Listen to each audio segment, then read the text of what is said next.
Please subscribe my YouTube channel and press the bell icon on the YouTube app and never miss another updates from my YouTube channel. So in the last video, I have discussed about like how to build and deploy into this application to the Kubernetes cluster. So now I'm going to talk about like how to build and deploy this full stack application on AWS. So if you want to see this application from scratch, so you can just go through my playlist. So this playlist URL I'm going to attach in video description. So to work with this, so let me stop this guys because this application is running locally, and let me stop this Angular application as well. So let me clear the console. So I'm using Spring Boot with MySQL. So to deploy this Spring Boot with MySQL application, so first of all we need to create RDS in AWS. So that is nothing but relational database. So if you open your AWS console, so we will have different type of services here. So coming to the database, we have RDS, DynamoDB, Elasticsearch. So I'm just choosing this RDS.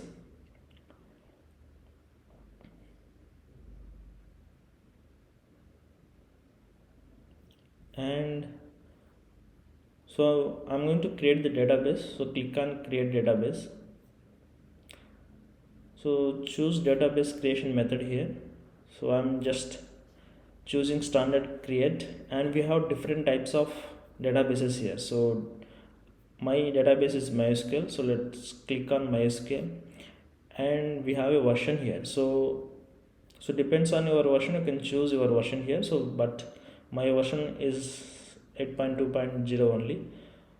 And so coming to the templates, so depends on your requirement. So your demo, so you can choose your template here. So I'm going to choose this free type template. And coming to the database identifier, so I'm just giving Spring Boot Angular demo 1. Okay. And coming to the credentials, so give some credentials. I'm giving username and the password here, and confirm the password. Okay. And DB instance size, so due to the free tier, so it has been provided some default size here. And storage, coming to the storage, so this 20 gigabytes is enough for us. And availability and durability, connectivity, so coming to this additional connectivity configuration, so we have to access this RDS outside of this AWS. That is like we need to connect to our AWS EC2, right, instances. So we need to integrate this RDS with AWS EC2 instance. So that is the reason we need a public access this one. So, okay, so that is the reason I choose S here, public access S. And existing VPC security groups, so if you have like existing VPC security groups, you can check here. Okay. And let me check this one, otherwise I am going to take default only. So if you have like existing VPC group, you can check here. And availability zone not required. So database port number, so default port number is 3306. If you want to change, you can change here. So database authentication, if you want to authenticate your database along with your IAM database authentication, you can just choose here. And additional configuration and database name here.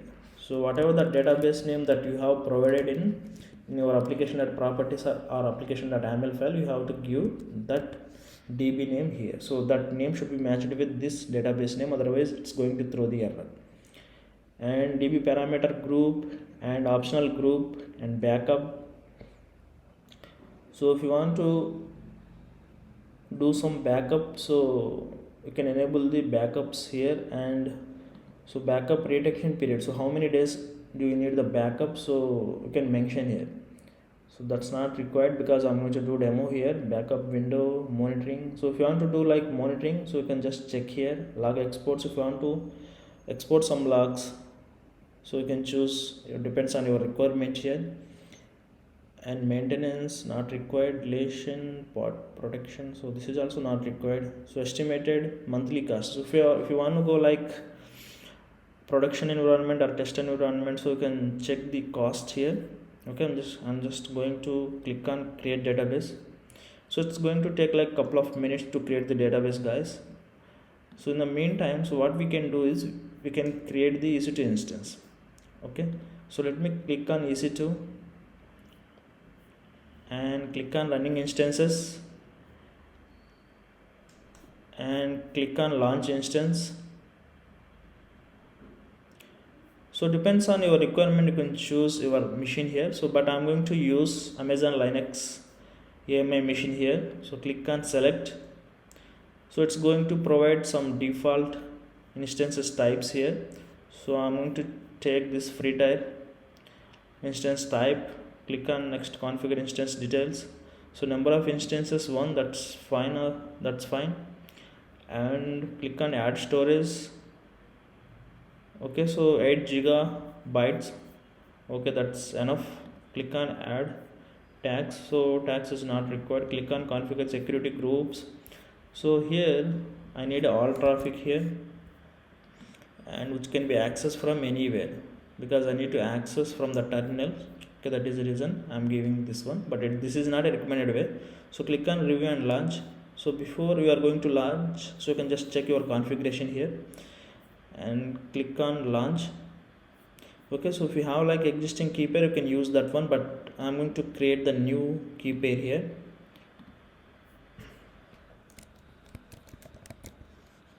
So Angular demo 2, download key pair and click on launch instances. So it's going to take like couple of seconds, guys. Click on view instances.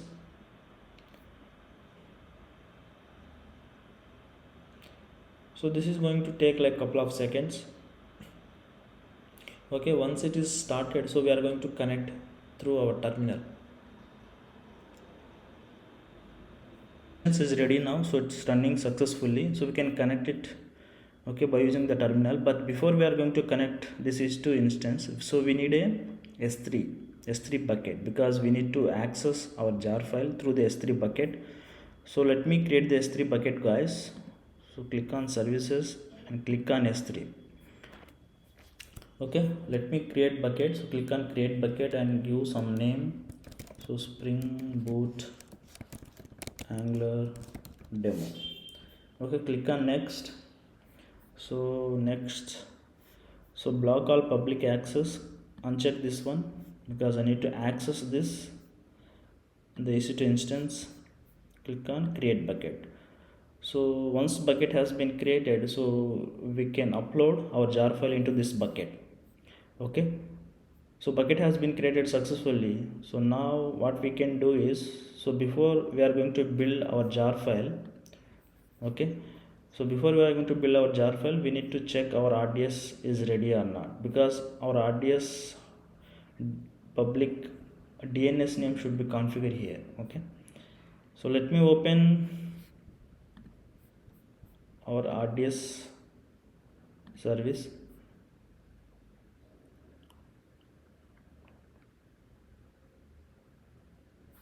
Click on databases. So it's created successfully, guys. If you check the status is showing as available here, and click on this RDS service, and this is the endpoint. Okay, so you can just copy this endpoint, and so this is application.aml file. So instead of localhost, we can define our endpoint name here. So this is the host name that we have changed from localhost to our public DNS, that is endpoint name here. Okay, and so coming to the username and the password, so this username and the password should be matched with your RDS username and the password. Okay, so let me build the application, guys. So let me clear the console. So once the jar is built, I'm going to upload this jar file into the S3 bucket. Okay, So let me clear the console. Jar is built successfully. Let me open our S3 bucket and click on upload and add files.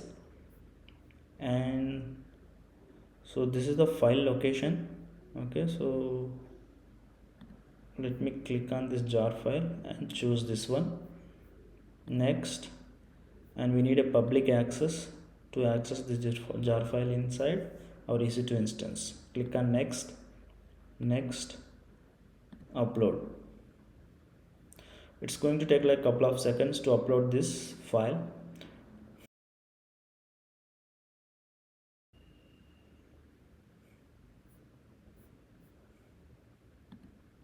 Okay, it's uploaded successfully, guys. So this is the file location.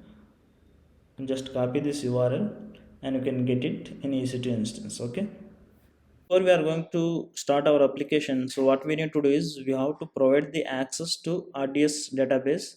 So let's click on this RDS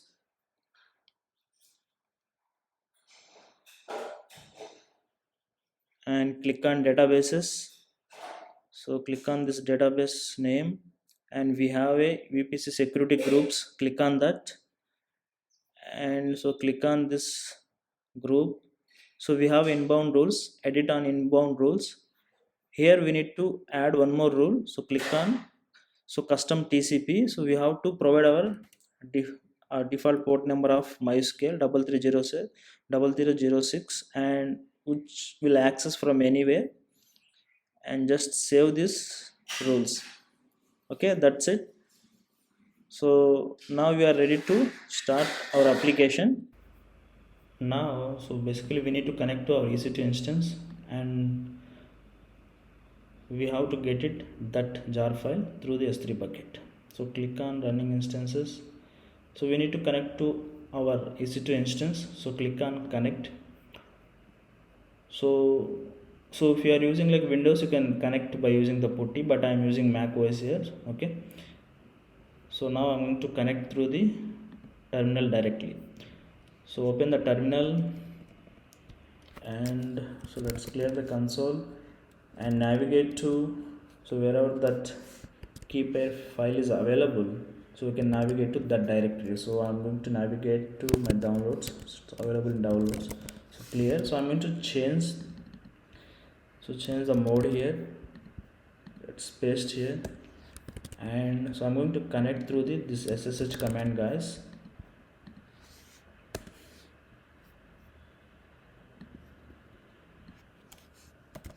Yes, yeah, it's connected successfully. So let's clear the console, guys, and let me check the Java version. So we have a Java 1.7 here, but if you observe my project pom.xml file, so I'm using 1.8 here. Okay, so I'm going to change the version in this Amazon Linux machine here. So to change this, we have a command, guys. So let me open that command and just run that command. Okay, so I'm going to attach these commands in my video description. You can get it from there. So to install this, it's going to take like a couple of seconds, so it won't take much time, guys. It's installed successfully. So let me set the path as well. Okay, it's done. So let me check the Java version again. So now Java 1.8 is installed successfully on my Amazon Linux machine. Okay, and let me copy that link, guys. Services S3. Okay, this is the bucket and jar file, and this is the link we need. So let's copy this. So let me open the console. So in the console, so what we need to do is we have to get it this jar file. Okay, so to get this, we have a command. So wget, and let's paste this URL and click on enter. Okay, now so we have jar file, so in our Amazon Linux machine. So what we need to do is we have to run this application java jar, and this is the jar file name, guys. So you can just copy and paste here. So now it's going to take like couple of seconds. Okay, so if you have any error, so it's going to throw in this console.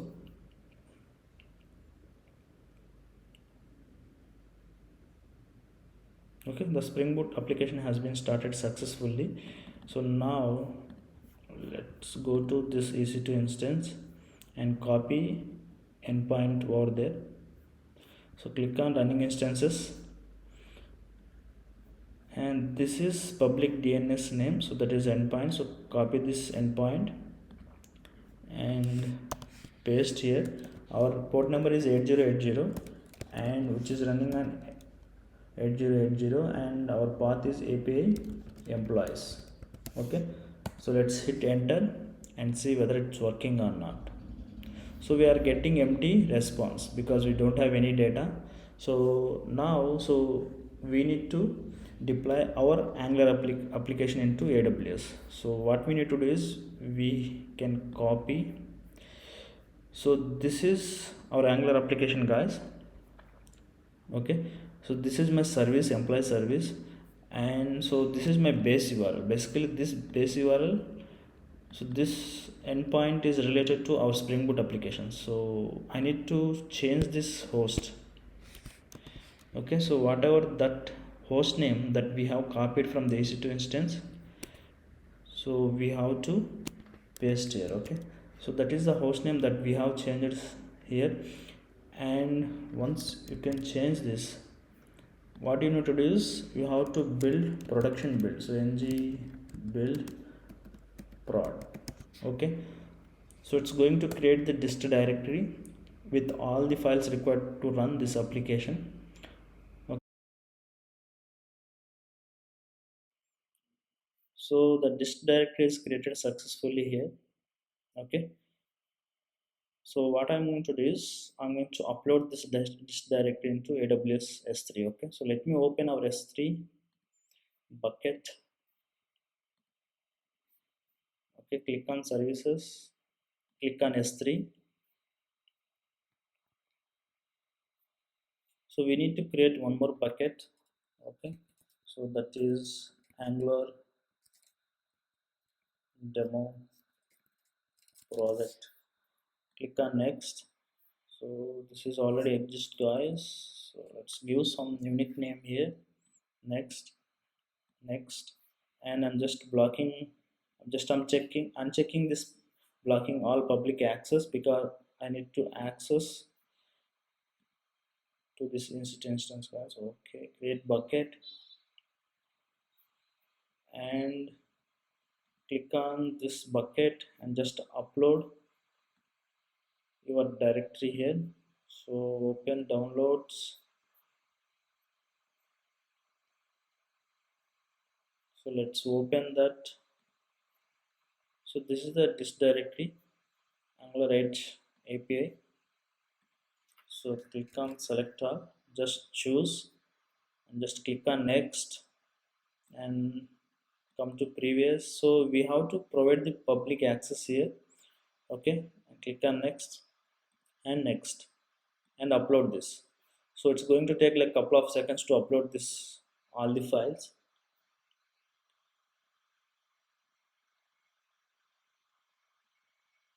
So uploaded all the files successfully here. So go to this properties and click on static website hosting and use this bucket to host a website, and you can define your index file here, so that is index.html, and copy this and paste an error document as well and click on save.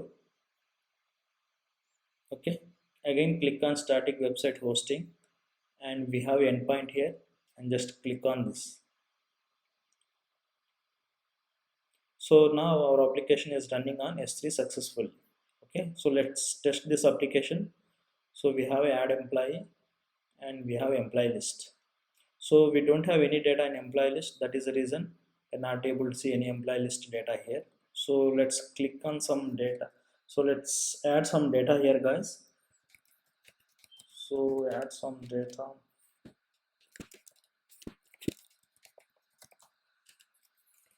some phone number.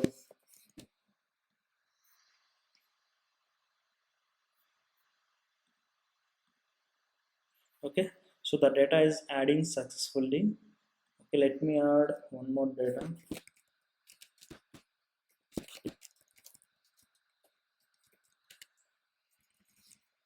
Okay, click on submit. Okay, so we're able to add successfully. Let's edit the details. Let's modify some data and submit here. Okay, it's modified successfully, guys. Okay, so if you want to edit the details, you can edit, and you can back to employee. Click on back to employee. If you want to delete it, you can delete it. Okay, so if you want to search it, you can search here. Okay, so this is working successfully. So if you have any doubts, so please let me know in the comment section. Okay, so if you like this video, so please go ahead and like my video. So if you haven't subscribed my YouTube channel, please go ahead and subscribe my YouTube channel. Thanks for watching. Bye.